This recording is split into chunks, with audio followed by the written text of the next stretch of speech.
오늘 우리에게 주신 하나님 말씀은 치유자 예수님께서 38년 된 중풍병자에게 물으시는 장면입니다. 네가 낫기를 원하느냐?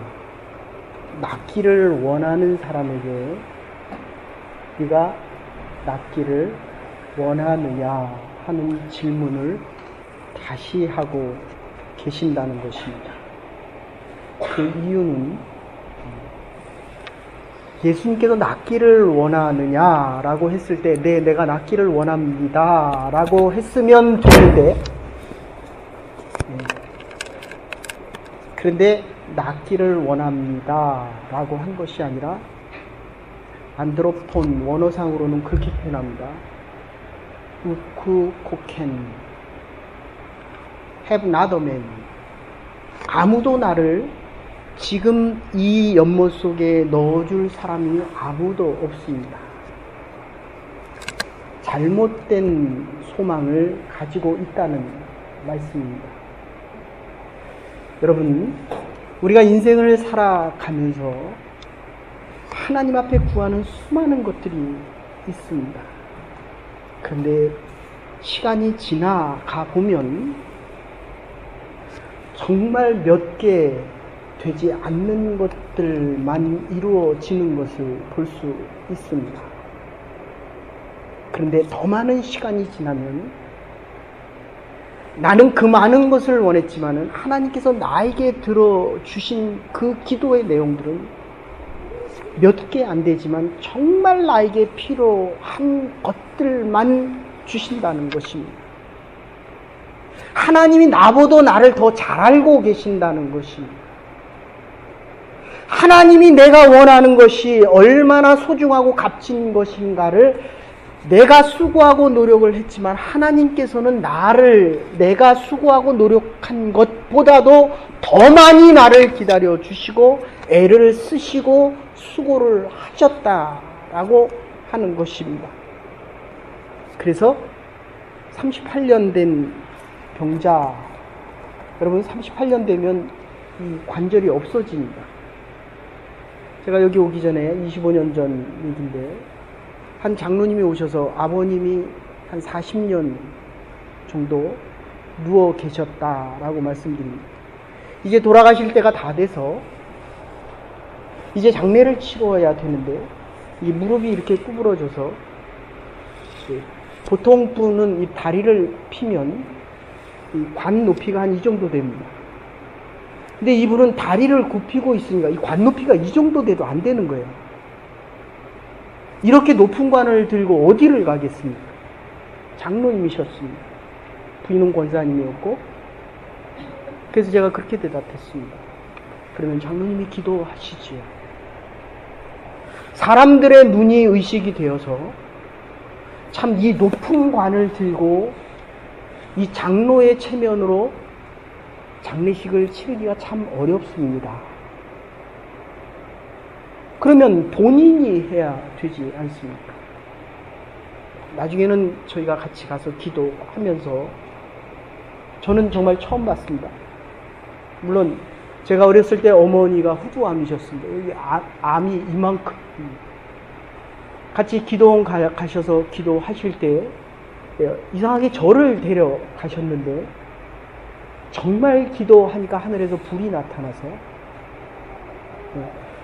이 성령의 불이 여기 붙으니까 이 주먹만한 후두암의 혹이 어머니가 떼굴떼굴 구르시는데 어이구 뜨거워 하면서 정말 떼굴떼굴 구르시는데, 야, 이게 하나님이란 분이 성령을 통해서 역사하면 이런 치유의 역사가 일어나는구나 라는 경험을 그때 했는데, 이 장로님이 오셔서 돌아가실 때가 다 되니까 전도사님 좀 같이 기도하십시다.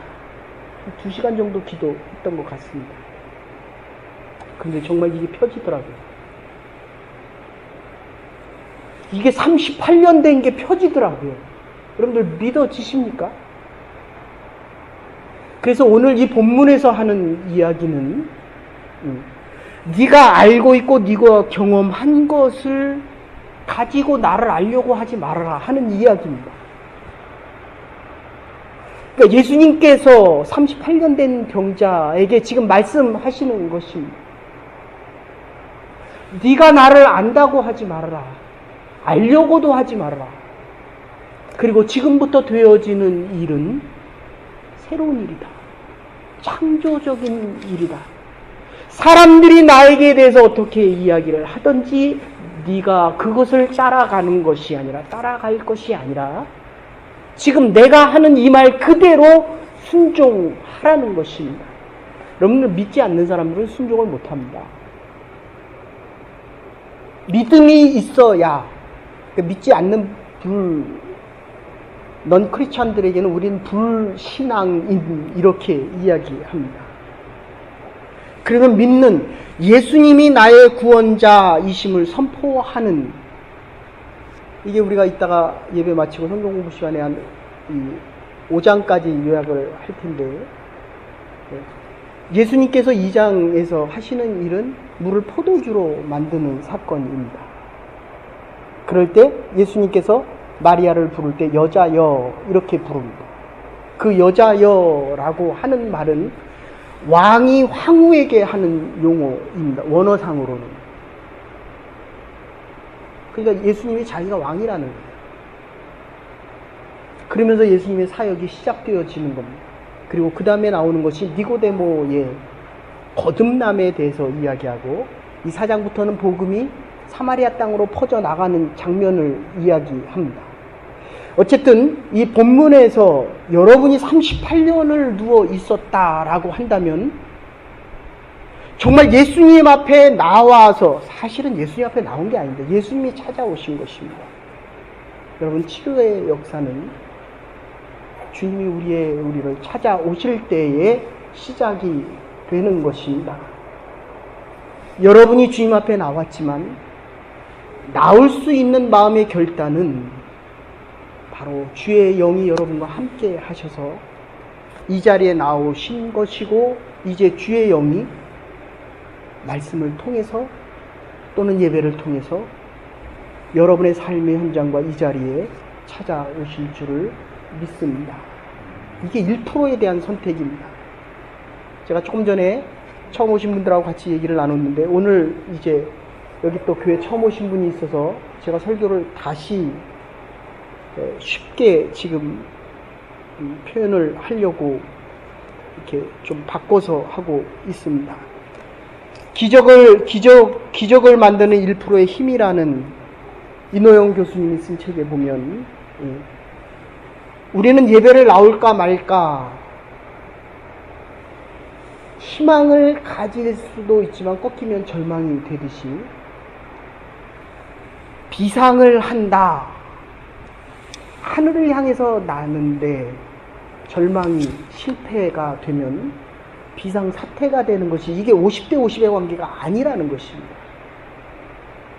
1%를 주면 51대 49가 될 때에 바로 이 1%가 여러분 모든 어려움들이 제가 보니까 그런 것 같아요.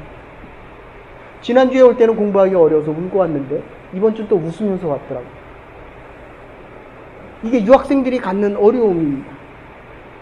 가서 그 주에 공부가 좀 잘 되면 이제 할만하다라고 하다가도 조금만 안 되면 내가 과연 할 수 있을까? 그게 50대 50의 관계가 아닙니다. 단 1%의 마음을 어디에다 두느냐 안 두느냐에 대한 문제라는 겁니다. 어몽길 산악인이 어몽길 대장이죠. 히말라야에 오를 때 그런 이야기를 합니다. 히말라야 15자를 다 등반했기 때문에 갈 이유가 없는 거예요. 근데 자기와 함께 등반했던 박무택 씨가 내려오다가 보니까 같이 온 대원 하나가 없는 거예요. 그래서 다시 그 친구를 구하러 갔는데 움직이지를 못하니까 그 대원을 데리고 내려오다가 그 고산지대에서 영하 40도 50도 되는 데서 그걸 어떻게 데리고 옵니까? 박무택 대장이 안 내려오니까 또 다른 대원 하나가 왔습니다. 여러분 같으면 누구를 데리고 가라고 할 것 같습니까? 올라온 대원에게 나를 데리가라 라고 얘기할 것 같습니까? 아니면 저 대원을 데리고 가라고 할 것 같습니까? 지도자에 대한 선택은 늘 타인을 위한 선택을 할 수 있어야 합니다.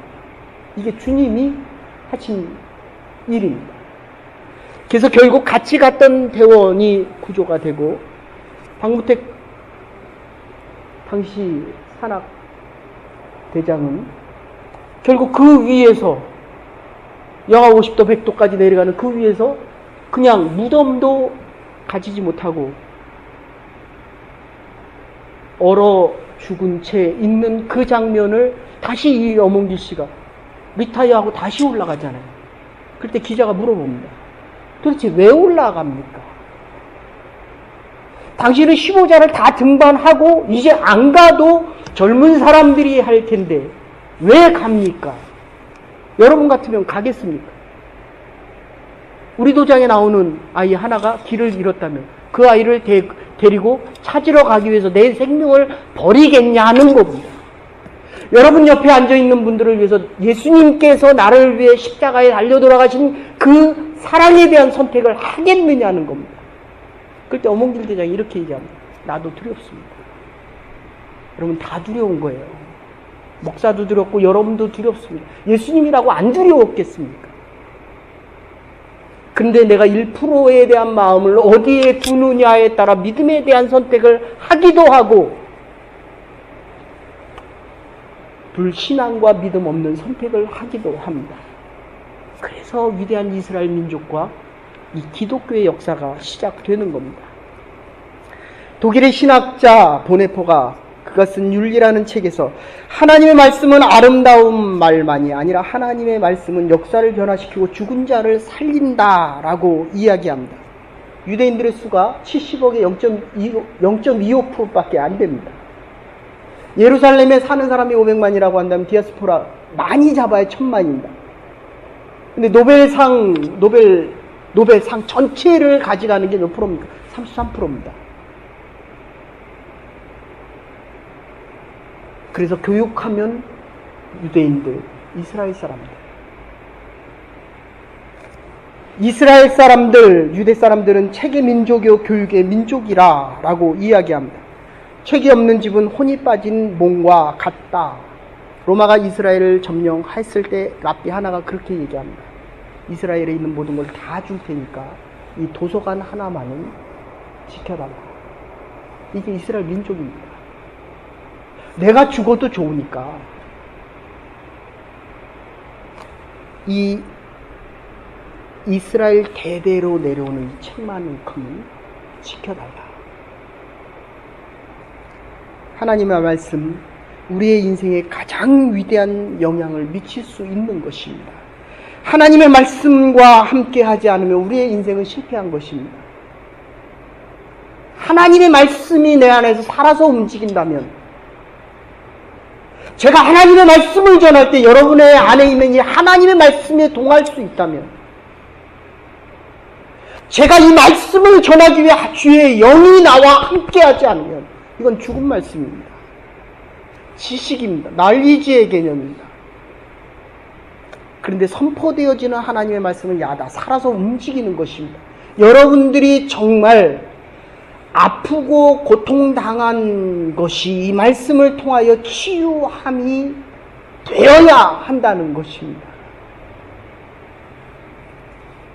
샘 월턴이 월마트를 창시할 때 나의 사업적인 목표는 돈이 아니라 하나님 앞에 영광 돌리는 것이다 라고 이야기를 합니다. 근데 이 병자 보세요. 몸만 병든 것이 아니라 마음이 병들었습니다. 이 연못에 누워있는 이곳 베데스다라고 하는 말은 베드, 집이란 말과 에스더란 말, 이 잡이란 말이 합해 있는 겁니다. 베드, 레햄 하면 자궁의 집, 떡집 이렇게 되는 것입니다. 거기 아무리 누워 있었는데 자비가 없습니다. 여러분, 교회의 사랑과 은혜, 나중에 이렇게 이야기합니다. 이게 지금 안식일이에요. 안식일은 일을 하면 아니 됩니다. 그냥 예수님께서 일어났으니까 그냥 가라 그러면 됐을 텐데 예수님께서 네가 누웠던 그 자리를 들고 가라는 거예요. 그러면 율법을 범하는 것입니다. 그러니까 이 사람은 살 수가 없게 되는 것입니다. 유대인의 마을에서 추방당하는 그런 어려움이 있는데도 자리를 들고 가라라고 하니까 주의 말씀에 순종하여서 그 자리를 들고 갑니다. 이게 은혜 받은 자가 하는 행위입니다. 은혜는 율법을 앞섭니다. 여러분들, 이 하나님의 교회와 우리 그리스도인들은 너의 옳고 그름을 이야기하는 것이 아닙니다. 우리가 가정에서도 제일 이렇게 다투기 쉬운 게 뭡니까? 결국 대부분 네가 옳으니 내가 옳으니 하는 겁니다. 그런데 하나님은 나도 옳고 너도 옳은 겁니다. 이게 은혜의 자리입니다.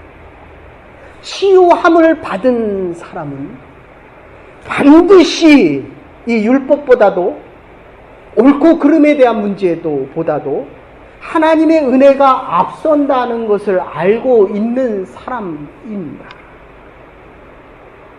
그러면 나의 잘못된 생각을 바꾼다는 것입니다. 이 자비의 집에 자비가 있어야 되는데 자비가 없다는 것입니다. 너무 많은 젊은이들과 너무 많은 사람들이 교회를 떠나는 이유가 뭡니까? 교회에 사랑과 옳고 그름과 공의와 자유가 있어야 되는데 교회에 자유가 없는 거예요.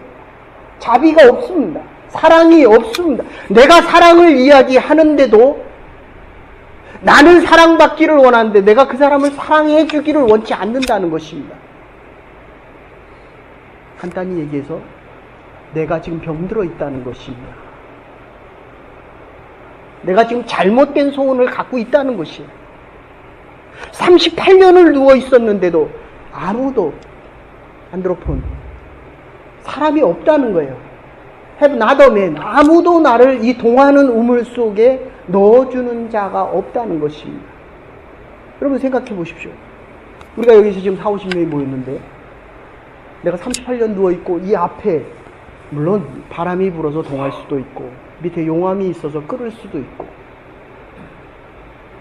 그런데 거기 들어가서 나았다고 하는 역사적인 기록은 없습니다. 그런데 내려오는 전설에 의하면 들어가면 난다라고 했기 때문에 들어갈 수 있다면 38년 된 자를 먼저 넣어주겠습니까? 아니면 내가 먼저 들어가겠습니까? 내가 먼저 들어간다는 거예요.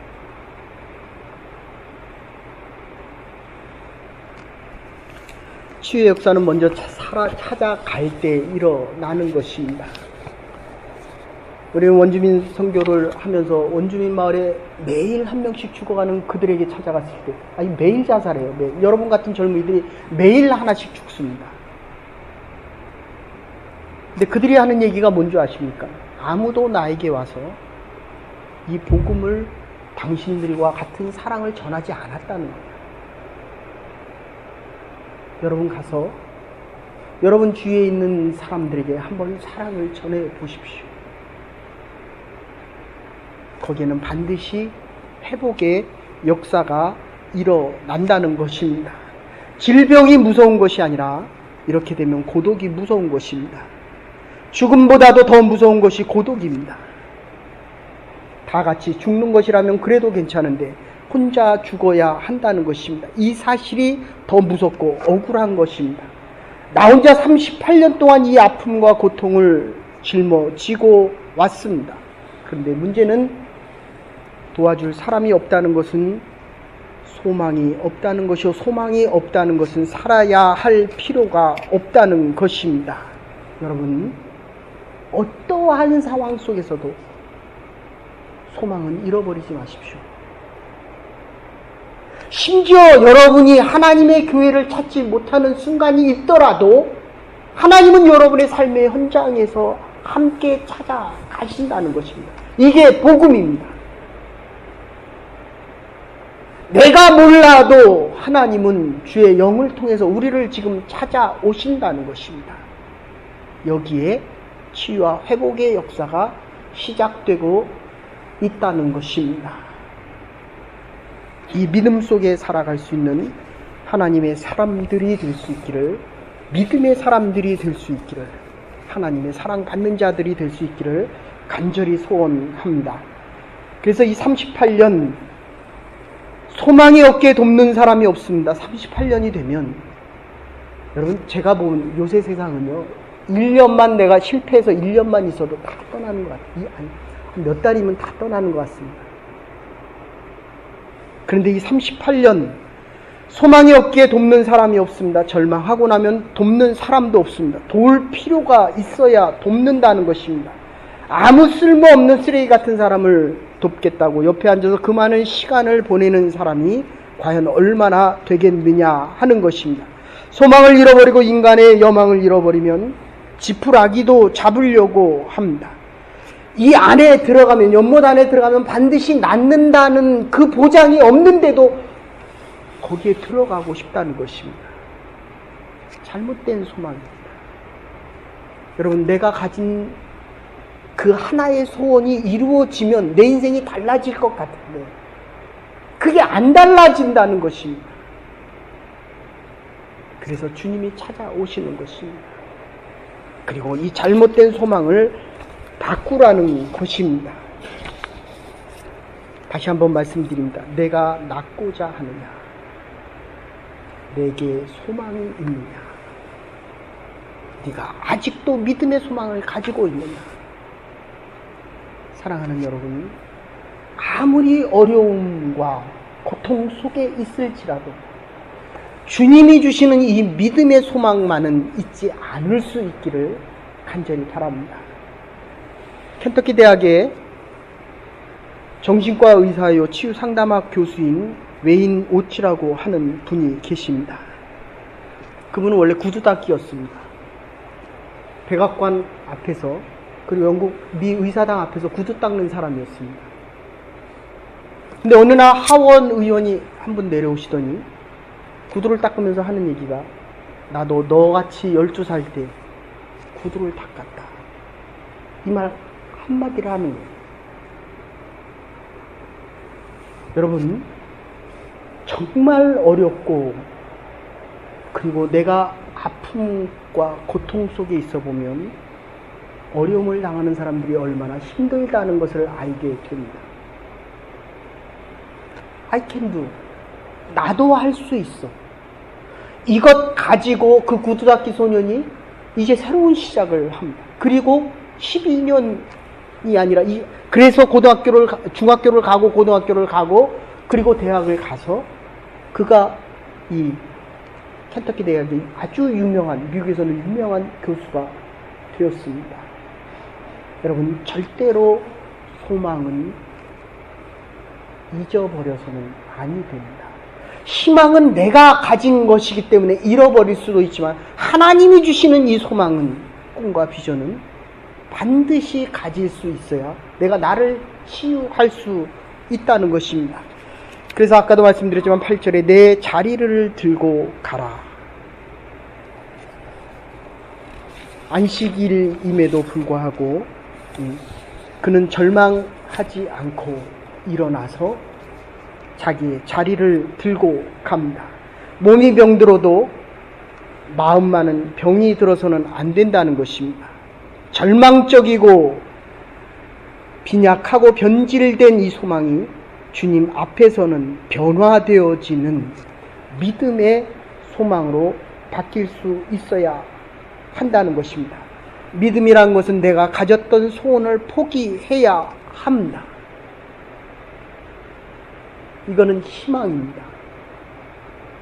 그리고 나를 치유하기를 원하시는 하나님의 계획과 섭리에 대해서 더 묻지 말아야 됩니다. 알지 말라는 것이 아니라 내 지식과 내 판단으로 하나님의 계획과 섭리를 자꾸 디자인하지 말라는 겁니다. 하나를 알고 있는 사람이 10개를 어떻게 합니까? 국민학교 나온 사람이 어떻게 대학생하고 대화가 됩니까? 여러분이 아무리 하나님 앞에 매달리고 기도를 해도 하나님의 뜻을 다 알 수가 없다는 것입니다. 왜냐하면 그것은 내 경험과 다른 사람의 경험에도 없었던 창조적인 사건이기 때문입니다. 새로운 시작이 예수님을 만남으로 인해서 우리의 잘못된 소망이 바뀌어질 때 하나님의 새 역사가 시작되어진다는 것입니다. 일어나라. 저가 구했던 소원과는 전혀 다른 것입니다. 그런데도 말씀대로 순종합니다. 38년 동안이나 불가능했던 일들이 지금 이루어지고 있습니다. 모든 추잡하고 비참했던 과거가 다 잊어버리고 오직 하나만을 생각합니다. 일어나라. 아무 잡념 없이 말씀에 의지하여서 일어납니다. 하나님의 말씀이 들려지고 하나님께서 여러분에게 명령하실 때에 그 명령과 말씀에 순종할 수 있는 믿음의 사람들이 될 수 있기를 간절히 소원합니다. 이날은 안식일입니다. 일어나면 쫓겨날 거를, 유대인의 공동체에서 쫓겨난다는 것은 결국 죽음을 이야기합니다. 14절에 뭐라고 얘기합니까? 더 심한 것이 생기지 않도록 죄짓지 마라. 우리가 지금 예배 드리면서 아멘하지만 또 세상을 향해 달려나가면 또 세상으로 다시 돌아갑니다.